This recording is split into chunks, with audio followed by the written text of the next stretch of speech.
7 सितंबर 2024। अस्सलाम वालेकुम मेरे दोस्तों, सचिन और बेलियो। यकीनन आप में से बहुत से लोगों ने सीड्स ऑर्डर कर दिए होंगे, सामान ऑर्डर कर दिया होगा। अभी तक आपने विंटर सीज़न के सीड्स या फिर टूल्स ऑर्डर नहीं किए तो व्हाट्सएप नंबर मैं अपना दे रहा हूँ, इस व्हाट्सएप के थ्रू आप ऑर्डर कर सकते हैं। आज मैं बताने वाला हूँ, अगर जो लोग गमले के अंदर बीज लगाकर नाकाम हो जाते हैं तो सबसे सेफ़ तरीका क्या होता है कि अलग अलग गमले के अंदर एक एक बीज लगा देना। और वो बहुत ही सेफ़ तरीका होता है, जैसा कि मैं पहले ज़माने में करता था। मतलब पहला ज़माना क्या, 2016 से 2020 तक जो मैं बीज लगाता था वो ज़्यादातर मैं ट्रेस के अंदर ही लगाता था।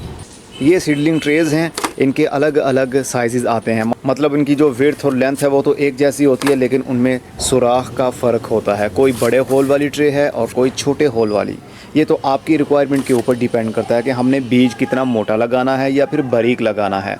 जैसा कि टमाटर, हरी मिर्च, शिमला मिर्च, बैंगन, इस तरह के बीज हमने लगाने हों तो फिर हम 128 या फिर 72 सेल्स वाली ट्रे के अंदर भी बीज लगा सकते हैं। इस बार मैं भी इन्हीं के अंदर लगाऊंगा। पिछले साल जो विंटर सीज़न के हमने बीज लगाए थे वो तो वैसे ही ओपन में ही डब्बों के अंदर मैंने डायरेक्ट ही लगा दिए थे।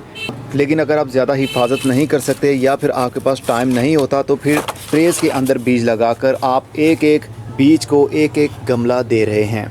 ये एक सेल एक गमले का काम करेगा। आपकी पनीरी बहुत अच्छी तैयार हो जाती है।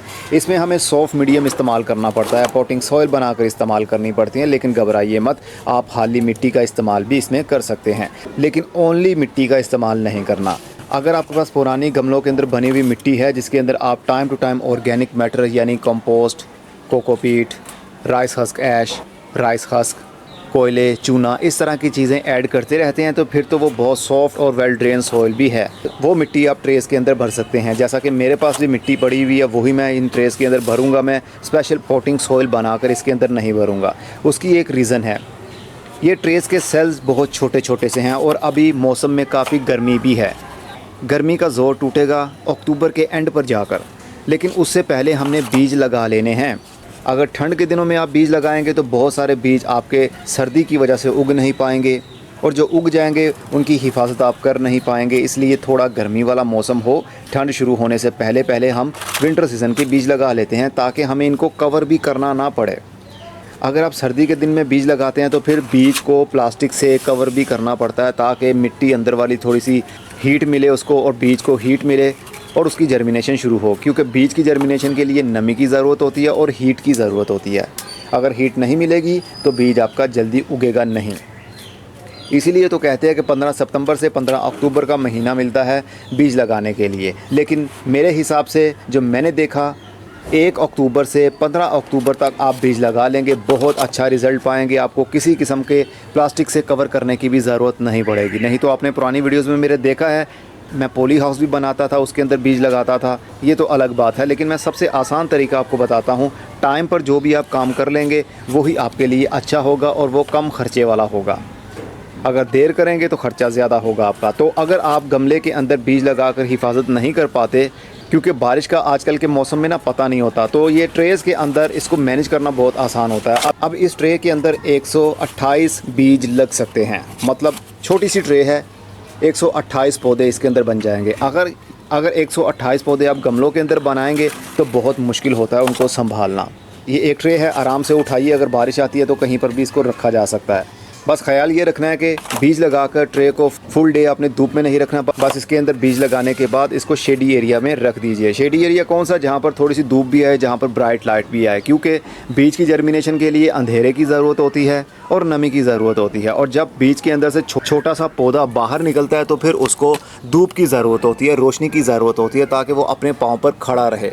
नहीं तो वो एक साइड पर झुक जाता है, फिर वो मर जाता है। इसलिए इसको ब्राइट लाइट में रखिए, आपकी सीडलिंग बहुत अच्छी तैयार हो जाती है। इसमें बस पानी भी इसको ज़्यादा नहीं देना पड़ता, बस पानी का शावर करना पड़ता है। स्प्रे बोतल की मदद से डेली हल्का हल्का सा स्प्रे ऊपर कर दिया करें पानी का, ताकि मिट्टी नम रहे। अगर मिट्टी खुश्क हो गई तो फिर भी बीज की जर्मिनेशन सही नहीं रहती। तो मैं भी ट्रेस के अंदर लगाऊंगा कुछ सीड्स, लेकिन अभी मैंने डिसाइड नहीं किया है कि मैं कौन कौन से बीज लगाने वाला हूं। लेकिन फ़िलहाल के लिए जो मेरे जहन में चल रहा है वो बैंगन के पौधे, हरी मिर्च, टमाटर, शिमला मिर्च। वैसे शिमला मिर्च गर्मी के दिन में ही होती है, लेकिन बीज अगर हम अभी से तैयार कर लेंगे तो नवंबर के महीने तक वो पौधे इतने इतने बड़े हो जाएंगे और उनको हम अलग गमलों के अंदर या अलग जगह पर ट्रांसप्लांट कर रख देंगे और फिर उनकी ग्रोथ सर्दी की वजह से रुक जाएगी। अगेन फरवरी का महीना शुरू होगा तो उनकी नई ग्रोथ शुरू हो जाएगी। फिर मार्च, अप्रैल, मई, जून के महीने तक वो हमें फ्रूटिंग देती रहेंगी। टमाटर के पौधों के बीज आप अगर 1 अक्टूबर से 15 अक्टूबर तक लगाएंगे तो उनको फल लगेगा जाकर तकरीबन जनवरी के एंड से, और मई के महीने तक उनको टाइम टू टाइम फ्रूटिंग होती रहेगी। ये जो बातें अब अलग अलग वीडियो बनाकर आप लोगों के साथ शेयर करता हूँ, ये सब बातें मैंने पिछले कई सालों की वीडियोज़ में स्टोर की हुई हैं, लेकिन हर नया आने वाला यूज़र उसके सवालात वही होते हैं जो मैं पहले ऑलरेडी बता चुका होता हूँ। तो सीडलिंग ट्रेज़ आप लेना चाहते हैं तो व्हाट्सएप नंबर दे रहा हूँ, इसके ऊपर मैसेज कर दीजिए, आपको डिटेल सेंड कर दी जाएगी अगर आप पाकिस्तान से हैं तो। अब मैं चलता हूँ, अपना बहुत सारा ख्याल रखिएगा। खुदा हाफिज़।